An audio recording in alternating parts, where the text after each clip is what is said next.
No, pero lo que más es la economía. A mí cuando...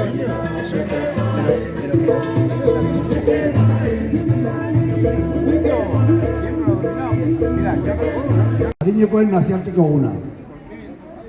Bihar, urriak 1, asteartea, adinekoen nazioarteko eguna ospatuko da. Eta horregatik, sakanako pentsiodunen mugimenduak egun hau probestu nahi du adinekook bizi baldintza duinekin. Pentsio publiko nahikoekin, zerbitzu publiko universalekin eta etxe bizitza osasuntsuekin bizitzeko eskubidea dugula planteatu eta exigitzeko. COVID-19 krisi soziosanitarioak argi utzi zuen zerbitzu publikoen garrantzia, baina oso gutxi ikasi da. Osasun bidean inbertsiorik ez izateak itxaron zerrenda luzeak ekartzen ditu. Osasun zentroetako lehen mailako arretan eta espezialistekiko konsultetan medikoak falta direlako. Adineko personak dira egoera horren gehien eragiten dienak eta premiazko konponbideak eskatzen ditugu.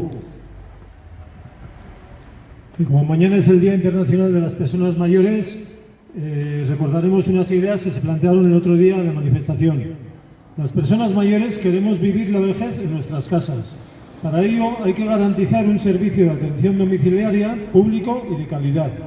Los centros de día y las residencias, actuales y futuras, deben recuperar el carácter público de su gestión. No admitimos que nadie haga negocios a costa de nuestra salud.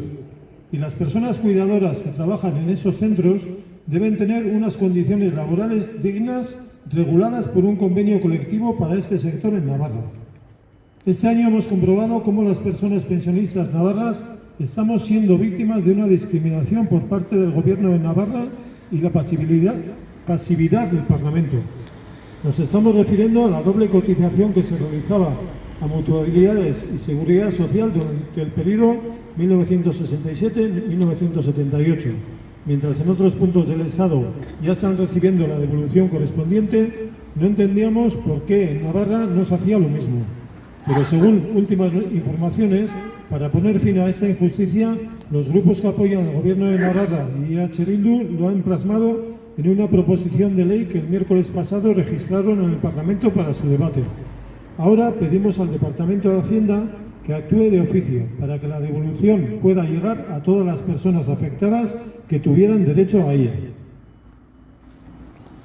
Botere publikoek oro har herritar guztien nahikotasun ekonomikoa bermatu behar dute. Horretarako, estatuko gobernuak pentsioak IPC-aren arabera handitzea eta gutxieneko pentsioak hobetzea bermatu behar du. Europako gutun sozialan finkatzen dituen irizpidei jarraiki. Batez besteko soldataren 160 lagundu. Eta horren genero arrakala du.